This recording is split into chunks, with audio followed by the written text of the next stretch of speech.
Catherine Leggett is such a sweetheart, you know. She said I need no introduction, but that doesn't keep my staff from sending them a 17-page CV. And I didn't want her to read it all because you guys have been very patient as it is. But Catherine Leggett, we love you, and you will always be the first lady in our hearts at any level of government.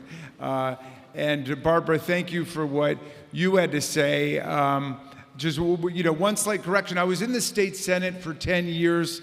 I see a lot of my friends I worked with in Annapolis here in the room. And when I was about to leave to go and enter Congress, I was elected the same night as Donald Trump was elected president. So I didn't quite know what was in store for me. But when I got elected, I was thinking about, I went back and I read the speech I made about everything I wanted to do when I was in the legislature.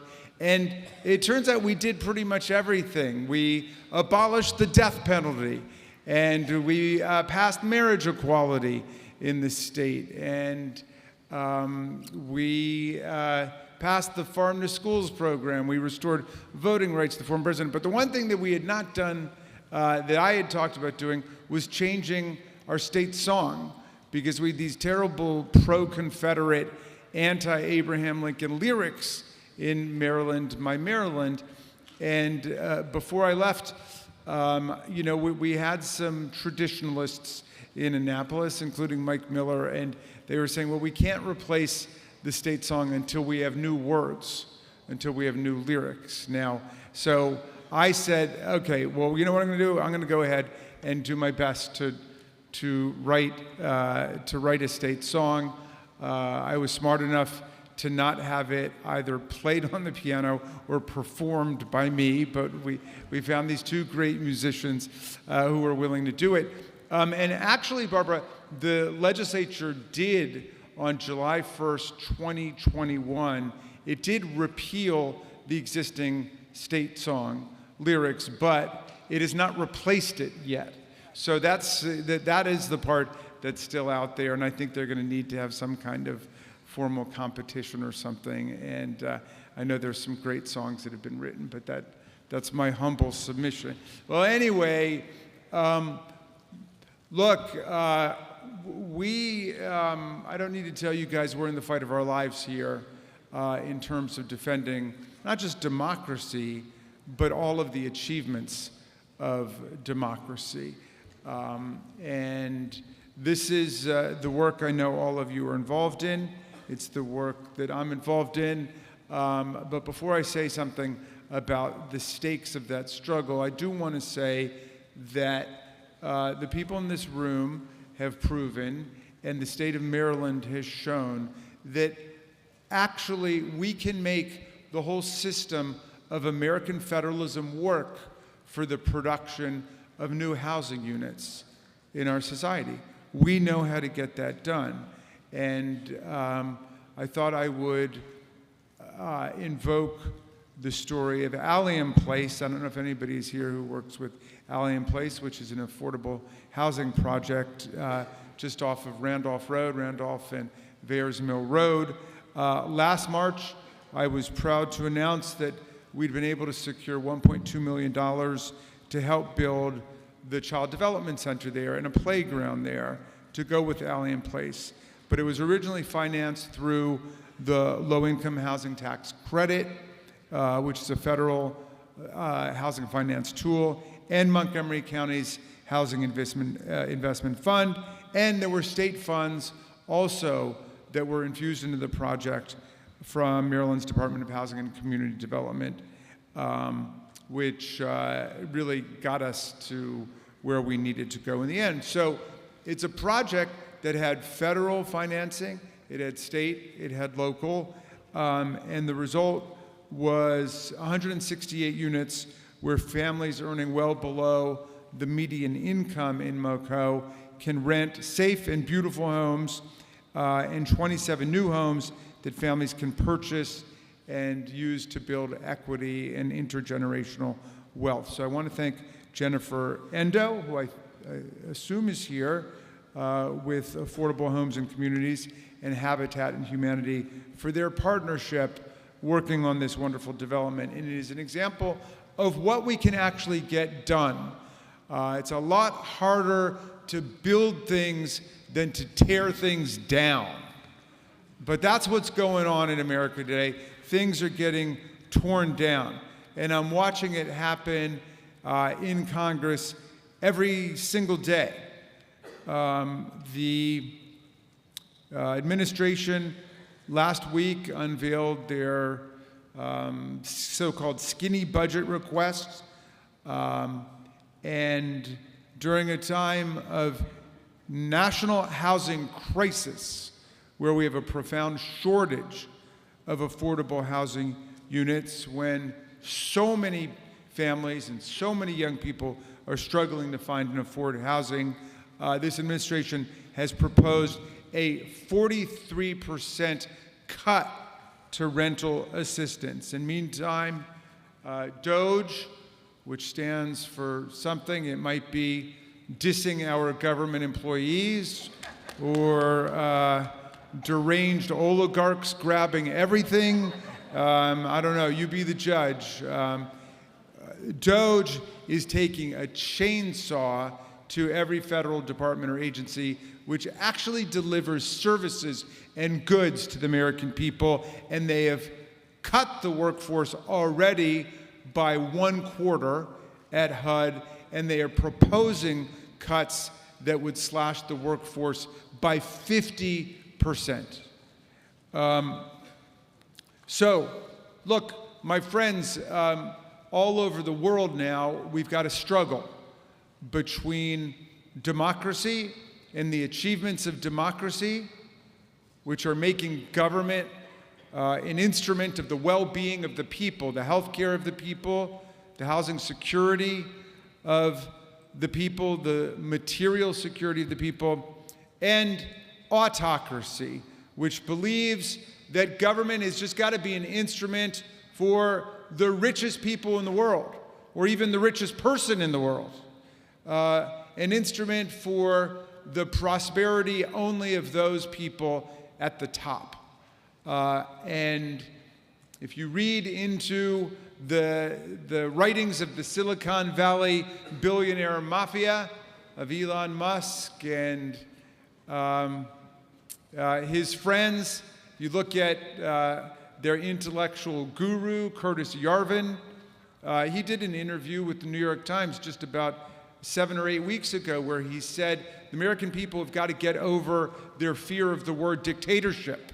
He said the CEOs are just dictators in their companies, and we need a dictator at the national level. And a dictator who doesn't really report to we the people, which is the old-fashioned concept in the Constitution, but rather the dictator who reports to the dictators of the corporations. And so he said we've got to get over our fear of dictatorship, because the techno-state neo-monarchists, they call themselves, they believe in monarchy, they believe in having a king, understand that democracy doesn't work anymore. They think that democracy is defunct. Well, we'll see, because we're in a struggle, we're in the fight of our lives to see if we can defend everything that prior generations of Americans fought for. Some of us still believe in that preamble to the Constitution. We the people, in order to form a more perfect union, establish justice, ensure domestic tranquility, provide for the common defense, promote the general welfare, and preserve to ourselves and our posterity the blessings of liberty, do hereby ordain and establish the Constitution of these United States of America. That's our mission statement as a country. And you know what? It leads into the very first sentence of Article 1 of the Constitution, which says all legislative power is vested in the Congress of the United States. That's where the lawmaking power is, in Article 1 of the Constitution. It sets forth all of the powers that Congress has to regulate commerce domestically and internationally, to establish budgets, to raise armies and navies, to spend money. We have the power of the purse in Congress. That belongs to us. We decide how much money is going to go to HUD and go to the CFPB and to NOAA and FDA and NIH and the departments and agencies that are the instrumentalities of congressional lawmaking. And you get through all of that, Article 1, Section 8, Clause 18, Congress has the power to create all other powers and agencies necessary and proper to the execution of the foregoing powers, right? Then you get to Article 2, which is like this big. The most important paragraph says that a president shall be impeached for treason, bribery, and other high crimes and misdemeanors. And what's the core job of the president after being the commander-in-chief of the Army and Navy in times of actual conflict? The core job of the president is to take care that the laws are faithfully executed, not frustrated, not inverted, not diverted, not impounded, not redeployed, to take care that the laws are faithfully executed. All we say, all the Maryland delegation says every day in Congress to the President of the United States is, do your job. Do your job, enforce the laws of the country, and don't tear them down. Sometimes our colleagues say, you know, we've got 3 co-equal branches of government. Well, the first problem with that is co-equal is not even a word, okay?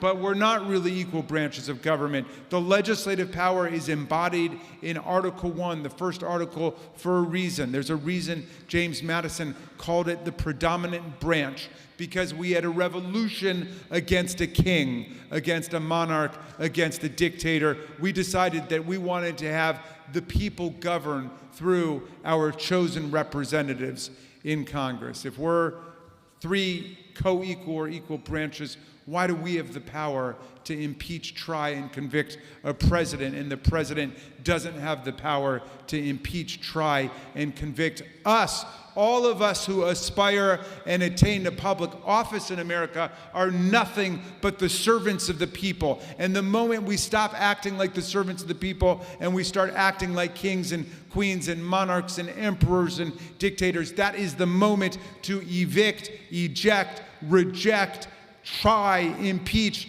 convict, and start all over again. We don't need any kings in America. We don't need any monarchs in America. So we're in a struggle to revitalize and to defend the gains that we've made. And I know it's a very tough time for the people in this room who are on the front lines of the struggle to find people housing and to keep the movement going forward there. And so anyway, I'll leave you with the thoughts of some of the democracy patriots I've kept close to my heart during this period of turmoil in our public life. One of them is the great Frederick Douglass, born, 45 minutes away from here on the Wye River Plantation. Born into slavery, and he escaped from slavery and became our great freedom fighter through the Civil War and through Reconstruction. And Douglass said, if there's no struggle, there's no progress. And the struggle may be moral, it may be physical, it may be moral and physical, but there must be struggle. Power concedes nothing without a demand. It never has, and it never will. A message to you from a fellow Marylander from the 19th century. And I'll leave you finally with the words of the great Tom Paine, who got over here in 1774 and fell in love with the promise of America. He said, if this land lives up to its ideals and its values, it will become, he said, an asylum to humanity. Not an insane asylum, mind you, but a place of refuge for people seeking freedom from religious and political and economic oppression all over the world. And he wrote the greatest pamphlet of our history, Common Sense, which ignited the American Revolution. And by common sense, he meant the sense we have in common when we're willing to reason and speak together without superstition and dogma, what we would call today propaganda and disinformation, fake news. But anyway, that was a tough year, 1776. Country was split right down the middle. George Washington had the troops at Valley Forge reading Common Sense to each other by campfire light.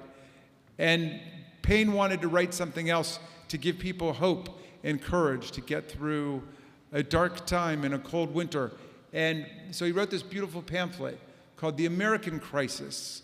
And I want to update the language a little bit so it doesn't offend modern sensibilities, pursuant to strict instructions from Nancy Pelosi, who heard me do it the other way. She said Tom Paine was a feminist and he wouldn't mind. And I think she's right about that. He was fighting for women's voting rights back in the 18th century, just like he was an abolitionist. But anyway, Paine wrote this pamphlet, and he said, these are the times that try men and women's souls. The summer soldier and the sunshine patriot will shrink at this moment from the service of their cause and their country. But everyone that stands with us now will win the love and the favor and the affection of every man and every woman for all time. Tyranny, like hell, is not easily conquered, but we have this saving consolation. The more difficult the struggle, the more glorious in the end will be our victory. So let's make that victory ours, and thank you